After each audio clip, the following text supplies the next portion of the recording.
La primera carta de Pablo a Timoteo. Pablo pasó muchos años viajando, empezando nuevas iglesias, y en esta misión desarrolló un gran equipo de colaboradores. Timoteo era uno de ellos. Cuando Pablo estaba en la ciudad de Listra, conoció a las fieles abuela y madre de Timoteo, y fue impresionado por la pasión y la devoción de Timoteo por Jesús. Así que Pablo lo discipuló por muchos años y eventualmente empezó a enviarlo en misiones a diferentes iglesias.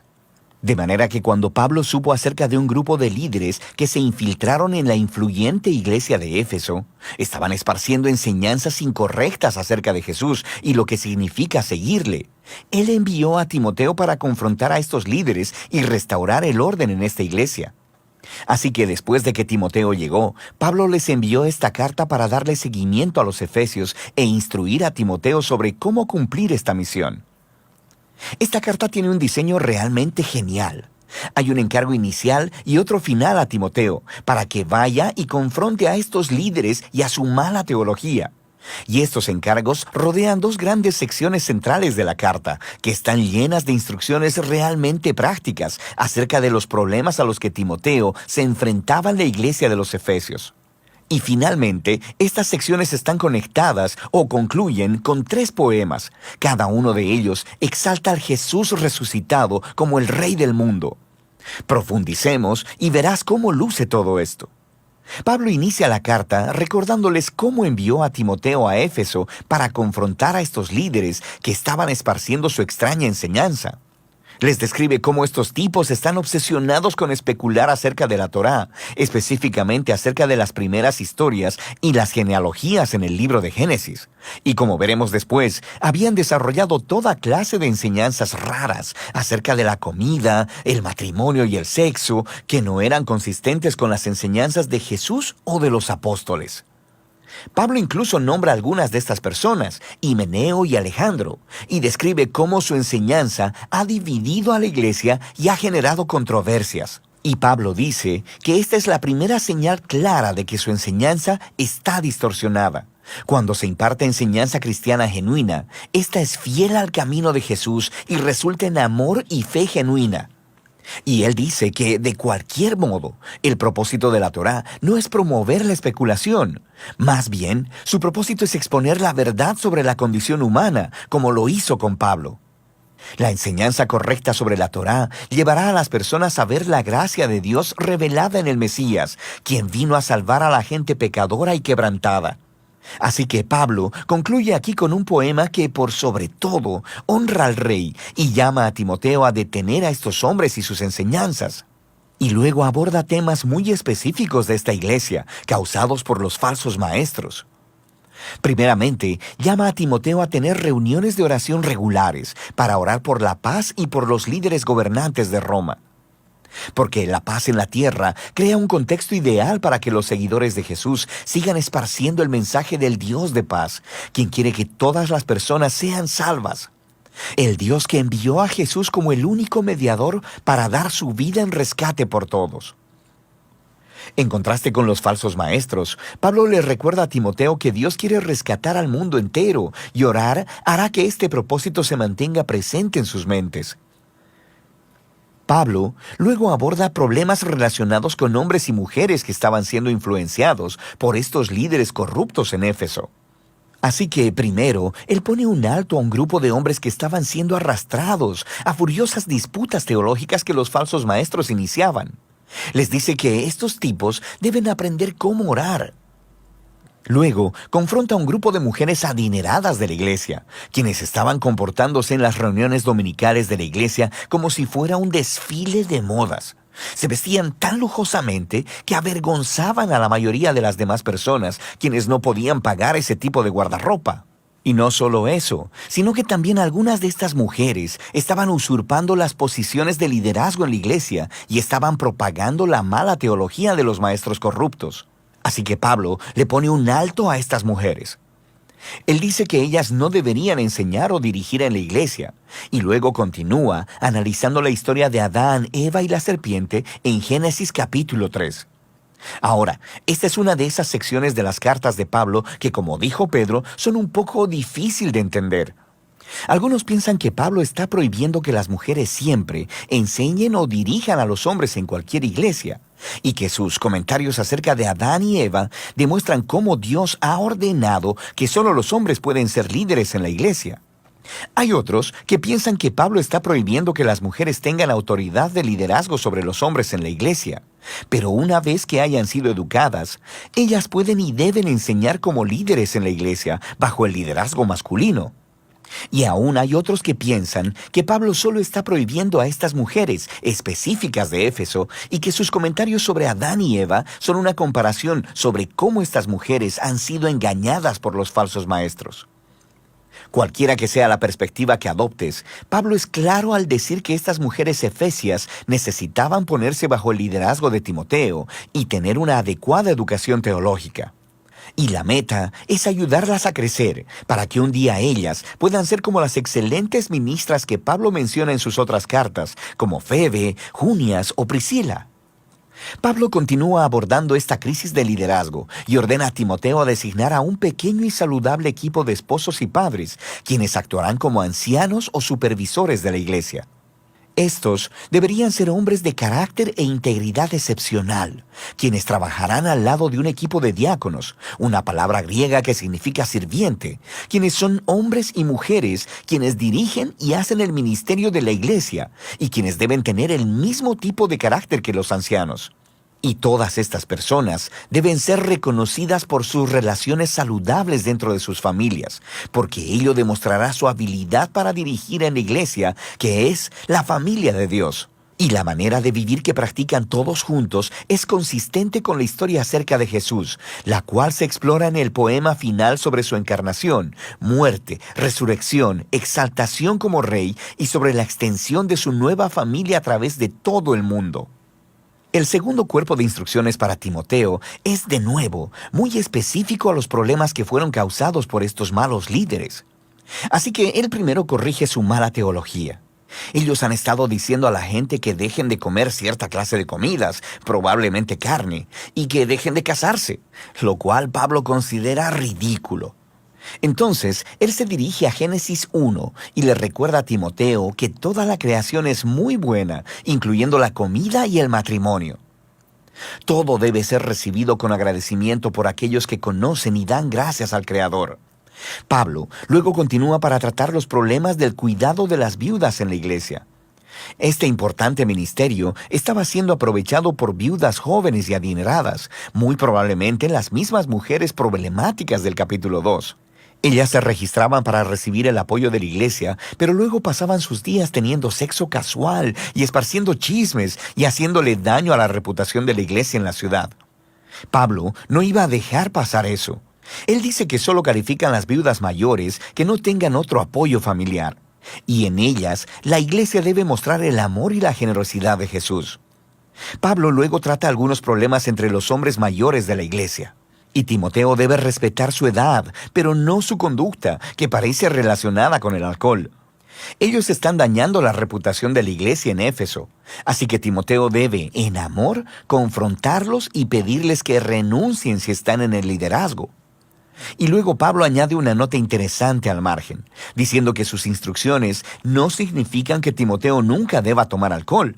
Debido a sus problemas estomacales, Timoteo probablemente debería tomar una copa de vino cada noche con su cena.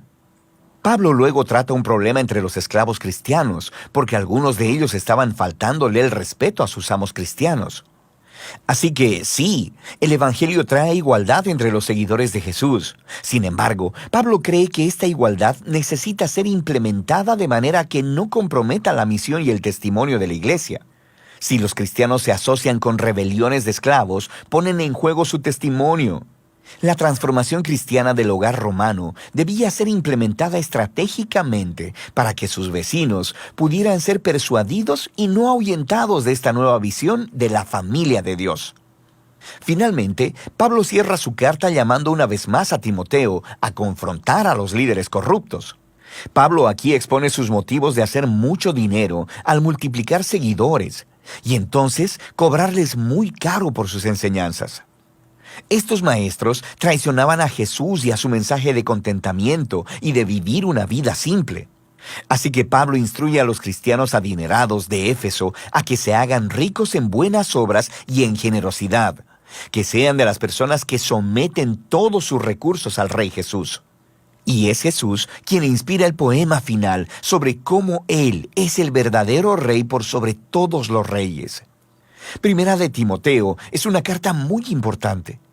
Nos ayuda a obtener una visión integral de la naturaleza y la misión de la Iglesia. Así que lo que una comunidad de fe cree moldeará directamente cómo esa comunidad vive y se comporta en su ciudad.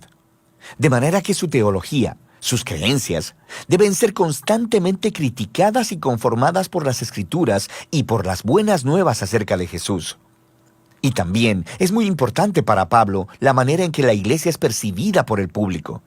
Los cristianos deben ser conocidos como personas íntegras, conocidos por sus buenas obras, conocidos por servir a los pobres y a los más vulnerables. Todo por su devoción al Rey Jesús resucitado. Y de eso se trata Primera de Timoteo.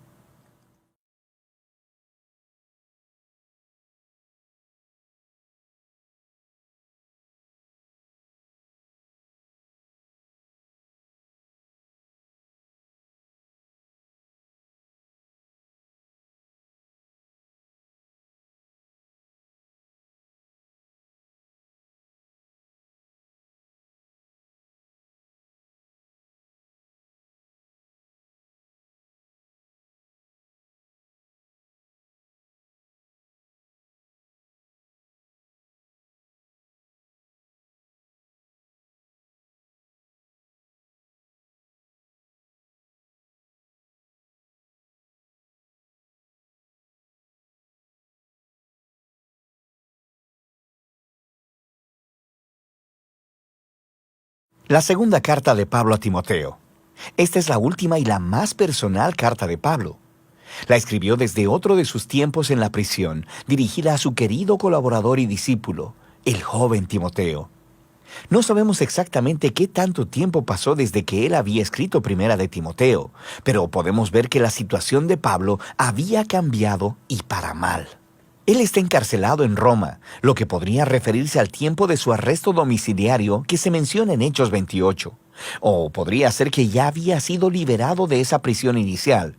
Tuvo otra larga temporada de ministerio para luego ser arrestado de nuevo en Troas. De cualquier modo, Pablo dice que está en medio de su juicio y que las cosas no van bien. Está bastante seguro de que no va a sobrevivir a esto. Así que a partir de esta situación muy oscura, Pablo acude a Timoteo, quien parece todavía estar trabajando en Éfeso. Pablo le pidió a Timoteo que viniera y estuviera con él en la prisión, para que pudiera delegarle la misión de plantación de iglesias que él había iniciado. El diseño de la carta es bastante sencillo. Tiene dos grandes secciones en las que Pablo reta a Timoteo. Primero, a aceptar su llamado como líder, y luego, antes de que vaya donde está Pablo, enfrentar a los maestros corruptos que todavía están causando problemas en Éfeso. Después de esto, Pablo concluye la carta. Pablo inicia agradeciendo a Dios por Timoteo y su familia, específicamente por su abuela Loida y su madre Eunice. Ellas sumergieron al joven Timoteo en el contenido de las Escrituras del Antiguo Testamento y le inculcaron una profunda fe en Jesús, el Mesías. Así que, por esa fe tan firme, Pablo ofrece su primer reto a Timoteo. Le llama a rechazar cualquier tentación de avergonzarse por las buenas nuevas sobre Jesús o por Pablo, quien está sufriendo en prisión por anunciar esas buenas nuevas. Ahora, la razón por la que Pablo necesita enfatizar esto es por el estigma negativo que se ganó por sus muchas prisiones. Esto hizo dudar a muchos de los colaboradores de Pablo de hasta su llamado a ser apóstol. Él menciona a dos hombres, a Figelo y a Hermógenes, quienes habían abandonado a Pablo porque estaban avergonzados de ser asociados con él, porque ahora era un criminal acusado. Así que Pablo le pide a Timoteo que rechace cualquier temor a la vergüenza y que vaya a verlo. Ahora, Pablo sabe que esta es una petición muy costosa. Podría poner en riesgo a Timoteo. Así que él le recuerda a Timoteo que la gracia de Jesús es una fuente de poder, y esto es muy importante. La vas a necesitar, porque seguir a Jesús no es fácil, demanda todo de ti. Pablo compara el seguir a Jesús con el ser reclutado como soldado, quienes procuran agradar a su comandante, o con un atleta, quien entrena su cuerpo para una competencia. O es como un labrador, trabajador y dedicado. Cada una de estas tres metáforas aluden a una persona que está comprometida con algo más grande que sí misma y quien está dispuesta a sacrificarse y soportar situaciones difíciles para alcanzar un objetivo mayor. Y, por supuesto, el más grande ejemplo de esto es Jesús mismo. Por su compromiso con el Padre, Él sufrió la crucifixión a manos de los romanos. Y de manera similar, Pablo mismo está ahora sufriendo en una prisión romana. Las dificultades y el sacrificio son inherentes a la vida cristiana, y esta es la razón por la que la resurrección de Jesús es el fundamento de la esperanza cristiana, o como lo resume Pablo en un breve y muy poderoso poema, que si morimos con Él, también viviremos con Él. Si perseveramos, también reinaremos con Él. Si lo negamos, Él también nos negará. Si somos infieles, Él permanece fiel, pues no puede negarse Él mismo. El amor de Dios por nuestro mundo ha abierto una nueva esperanza a través de la muerte y la resurrección de Jesús. Y así, para aquellos que asumen el riesgo de confiar en y de seguir a Jesús, Dios promete reivindicación y vida. Para aquellos que lo rechazan, Dios honrará esa decisión y les hará lo mismo. Pero la infidelidad de la gente jamás hará que Dios abandone su fidelidad. Así que Pablo llama a Timoteo a la fidelidad, sabiendo que ésta podría salirle costosa. Pablo continúa la segunda mitad de la carta, llamando a Timoteo a confrontar a los maestros corruptos en Éfeso, antes de que vaya a Roma. Su enseñanza se está esparciendo en la iglesia de los Efesios como un cáncer. Ellos han convencido y corrompido a cierto número de mujeres influyentes en la iglesia. Estas son probablemente las mujeres adineradas con las que Pablo tuvo que lidiar en su primera carta a Timoteo. Él aquí no ofrece muchos detalles respecto de la mala teología de los maestros. Timoteo ya sabe acerca de esto, pero Pablo sí nos da una pista. Dice que ellos enseñan que la resurrección de los creyentes ya tuvo lugar. Ahora, no sabemos si los falsos maestros están siguiendo un rechazo filosófico griego a toda la idea de la resurrección corporal y creen que solo se trata de la experiencia espiritual. O podría ser que simplemente habían distorsionado la enseñanza de Pablo sobre la vida de resurrección que empieza en el tiempo presente a través del poder del Espíritu. De cualquier modo, el problema es que ellos habían abandonado la robusta esperanza futura de la resurrección y la nueva creación, y en su lugar habían abrazado un cristianismo privado, hiperespiritualizado, desconectado de la vida diaria. Así que Pablo llama a Timoteo a desarrollar líderes fieles que enseñen las verdaderas buenas nuevas acerca de Jesús. Ellos deben evitar los pleitos sin sentido, resultado del debate con los falsos maestros. En contraste, Timoteo y su equipo de liderazgo deben mantener lo principal como principal. Deben enfocarse en la historia central del mensaje de las Escrituras, que, en el tiempo de Pablo, significaba principalmente el Antiguo Testamento. Estas Escrituras, dice Pablo, son capaces de darte la sabiduría que conduce a la salvación a través de la fe en Jesús, el Mesías. Él está diciendo que el punto de las Escrituras es contarte una historia unificada que lleva a Jesús y que tiene una oferta de sabiduría para todo el mundo. Luego Pablo habla sobre la naturaleza y el propósito de las Escrituras. Él dice que toda Escritura es inspirada por Dios, literalmente vivificada por Dios. Esta es una referencia al rol del Espíritu guiando a los autores bíblicos para que escribieran lo que Dios quería que su pueblo escuchara. Dios habla a su pueblo en las Escrituras por una razón muy práctica. Él dice que son útiles para enseñar, diciéndome cosas que no conocía antes. Son útiles para reprenderme, poniendo delante de mi rostro las cosas que digo que creo, pero no vivo conforme a ellas. Son útiles para corregirme, exponiendo mis maneras desordenadas de pensar y de comportarme. Y son útiles para instruirme en justicia, mostrándome una nueva manera de verdaderamente ser un humano. Y todo ello para que el pueblo de Dios esté preparado para hacer el bien. Pablo cierra esta carta recordándole a Timoteo que probablemente no va a salir vivo de prisión, así que le pide que venga lo antes posible antes del invierno. No quiere congelarse en su celda, así que va a necesitar su abrigo grueso el cual tuvo que dejar atrás. También le pidió a Timoteo que trajera los documentos personales que dejó en Troas, probablemente cuando fue arrestado. También menciona a Alejandro, quien es un hombre particularmente peligroso, a quien Timoteo debe evitar. Probablemente él es responsable del más reciente arresto de Pablo. Pablo concluye al mencionar cómo casi todos lo han abandonado en la prisión, y su única fuente de consuelo ahora es la presencia personal de Jesús, quien está con él y lo liberará, incluso si muere. Y así termina la carta. La carta de segunda de Timoteo se levanta como un recordatorio de que la vida tan influyente y la misión de Pablo fueron marcadas por retos continuos, sufrimientos y luchas. Seguir a Jesús implica riesgo y sacrificio. Significa invitar la atención y la incomodidad a tu vida. Y estas cosas no son una señal de la ausencia de Jesús. Más bien, como Pablo descubrió, al igual que descubrieron generaciones de cristianos después de él, es precisamente en esos momentos difíciles y oscuros que el amor y la fidelidad de Jesús pueden ser mucho más tangibles y reales. Y de eso se trata Segunda de Timoteo, la última carta de Pablo.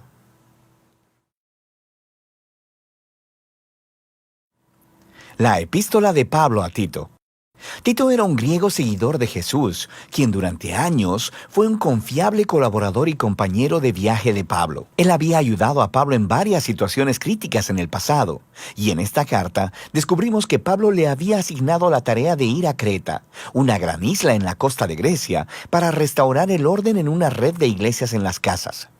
La cultura cretense era conocida en el mundo antiguo. Una de las palabras griegas para mentiroso era cretizo, ser cretense. Estas personas eran infames por su traición y avaricia. La mayoría de los hombres en la isla habían servido como soldados mercenarios al mejor postor, y las ciudades de la isla eran conocidas por ser inseguras, plagadas de violencia y corrupción sexual. Sin embargo, la isla de Creta tenía muchos puertos estratégicos que servían a ciudades por todo el mar Mediterráneo en la antigüedad. Así que, desde la perspectiva de Pablo, Creta era el lugar perfecto para empezar una red de iglesias. Ahora, no conocemos los detalles, pero de alguna manera esas iglesias cayeron bajo la influencia de líderes cretenses corruptos. Ellos decían ser cristianos, pero estaban arruinando las iglesias. Por lo que Pablo encargó a Tito la tarea de ir allí y ordenar las cosas. Esta carta proveyó las instrucciones. Tiene un diseño bastante sencillo. Después de una breve introducción, Pablo le da a Tito instrucciones claras acerca de sus tareas en la iglesia. Después, le ofrece lineamientos acerca de una nueva clase de hogar y sobre la nueva humanidad que el Evangelio podría crear en esas comunidades cretenses. Después, Pablo cierra la carta con algunos saludos finales. Entonces, Pablo inicia la carta recordándole a Tito que su mensaje como apóstol es sobre la esperanza de la vida eterna. Esto es, la vida de la nueva creación que está disponible desde ahora a través de Jesús, el Mesías. Y esta esperanza fue prometida hace mucho tiempo por el Dios que no miente. Ahora, este pequeño comentario inicial introduce un tema importante que se encuentra en toda la carta. Uno de los problemas en las iglesias cretenses era que habían mezclado sus ideas sobre Jesús, el Dios cristiano, con sus ideas sobre los dioses griegos con los que crecieron, específicamente con Zeus, su dios principal. Los cretenses decían que Zeus nació en su isla y les encantaba contar historias y mitologías acerca del carácter corrupto de Zeus. Él seduciría a las mujeres y mentiría para salirse con la suya. Así que Pablo quiere ser muy claro. El Dios revelado a través de Jesús es totalmente diferente a Zeus. Sus rasgos de carácter principales son la fidelidad y la verdad, lo que significa que la manera de vivir cristiana también practicará la verdad, lo cual será un gran reto para estos cretenses. Pablo entonces encarga a Tito con una tarea en dos partes. Dice que lo primero será designar nuevos líderes para cada comunidad de iglesia. Un equipo al que llama ancianos, esposos o padres maduros, cuya manera de vivir sea totalmente diferente a la cultura cretense. Ellos deben ser conocidos por su integridad, su devoción completa a Jesús, su dominio propio y su generosidad tanto en sus familias como en la comunidad en general. Y estos nuevos líderes deben enseñar las buenas nuevas acerca de Jesús y reemplazar a los líderes corruptos que necesitan ser confrontados. Esa es la segunda tarea de Tito. Pablo identifica a los falsos maestros como esos de la circuncisión. En otras palabras, ellos eran judíos étnicos cretenses que decían que seguían a Jesús, pero de manera similar a los problemas en Galacia, esta gente demandaba que los cristianos no judíos fuesen circuncidados y que siguieran las leyes de la Torá, si es que realmente querían convertirse en seguidores del Mesías judío. Pablo dice que ellos están obsesionados con los mitos judíos y mandamientos humanos, y además que solo están en los asuntos del liderazgo de la iglesia para hacer dinero. Así que Pablo, en un movimiento brillante, tomó una cita de un antiguo poeta cretense, Epiménides, quien fue muy franco y honesto sobre el carácter de su propia gente. Él dijo: los cretenses son siempre mentirosos, malas bestias, glotones ociosos. Ellos borran las líneas entre lo verdadero y lo falso, entre el bien y el mal, y lo único que les importa es el dinero. Así que, aunque estos líderes dicen conocer a Dios, su manera cretense de vivir lo niega. Se debe tratar con ellos, y esto lleva a Pablo a la siguiente sección. Debido a estos líderes corruptos, muchos cristianos de estas iglesias ahora tienen hogares y vidas personales que son un desastre total. Y en 3 ocasiones diferentes, Pablo resalta el resultado de esta situación, que el mensaje de Jesús es desacreditado. Sus vecinos no cristianos ahora tienen buenas razones para hacer acusaciones malvadas.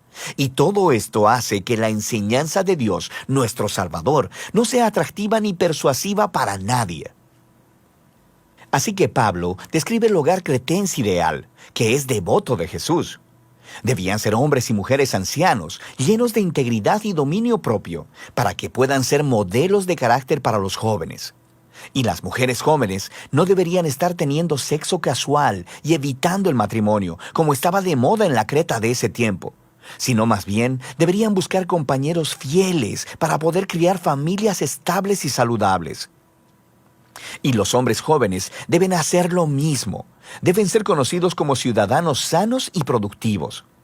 Los esclavos cristianos en Creta estaban en una posición única, porque sabemos que por causa del Evangelio eran tratados como iguales en las comunidades eclesiásticas de Pablo. Sin embargo, existía el peligro de que ellos usaran esa igualdad como un permiso para faltarle el respeto a sus amos, y luego asociarse con las rebeliones de esclavos, lo que también desacreditaría el mensaje cristiano. Aquí podemos ver a Pablo negociando una línea muy delgada. Él cree que el Evangelio de Jesús necesita demostrar su poder redentor en la plaza pública, si es que verdaderamente va a transformar la cultura cretense. Y eso no va a suceder a través de la agitación social o de que los cristianos se aíslen de la vida urbana. El mensaje cristiano será convincente para los cretenses cuando los cristianos participen completamente en la vida pública, cuando sus vidas y hogares se vean similares a los demás a primera vista y que después de mirarlos atentamente, sus vecinos descubran que los cristianos, por su devoción a un Dios totalmente diferente, viven bajo un sistema de valores totalmente diferente. Y esa es la diferencia que Pablo resume de manera hermosa al final del capítulo 2. Él dice que el sistema de valores que motiva la manera cristiana de vivir es la gracia generosa de Dios, la cual se mostró en la persona de Jesús y que se mostrará de nuevo en su regreso. Esta gracia fue demostrada cuando Jesús entregó su honor para morir una muerte vergonzosa a favor de sus enemigos, para poder rescatarlos y redimirlos. Y esta es la misma gracia que llama al pueblo de Dios a decir no a las maneras corruptas de vivir, las cuales son inconsistentes con el amor generoso de Dios. Pablo luego pasa del hogar cristiano a una visión de los cristianos viviendo como nuevos humanos en la sociedad cretense. De toda la gente en Creta, los cristianos deben ser conocidos como los ciudadanos ideales, apacibles, generosos, obedientes a las autoridades, conocidos por buscar el bien común. Pero esto es muy diferente a la manera en que los cretenses crecieron. ¿Cómo se supone que los cristianos mantengan este estilo de vida contracultural? Y Pablo cree que la fuente de poder para esta manera de vivir es el amor transformador del Dios Trino que se anuncia en el Evangelio. Y entonces lo explica en un poema realmente hermoso. Él dice que la bondad y el amor de Dios son lo que nos salvó, a pesar de nosotros mismos, para que a través del Espíritu Santo Dios lavara, renaciera y renovara a las personas. Y a través de Jesús proveyera un camino para que ellas sean declaradas justas delante de Él. Todo esto nos da acceso a la vida eterna. Esto es, a un nuevo futuro en la nueva creación. Esta historia viva es tan poderosa que puede producir una nueva clase de personas. Pablo está convencido que la fidelidad a las enseñanzas de Jesús, empoderada por el Espíritu, demostrará la gracia de Dios por toda la isla de Creta y por todo el mundo.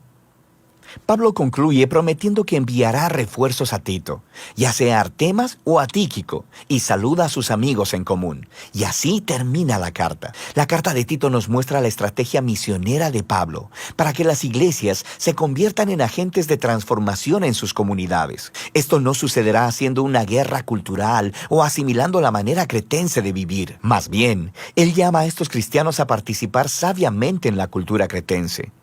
Ellos necesitan rechazar lo que es corrupto, pero también abrazar lo que es bueno. Si ellos pueden aprender a vivir pacíficamente, dedicarse a Jesús y al bien común, los cristianos mostrarán la belleza del mensaje de nuestro Dios Salvador. Y de eso se trata la epístola a Tito.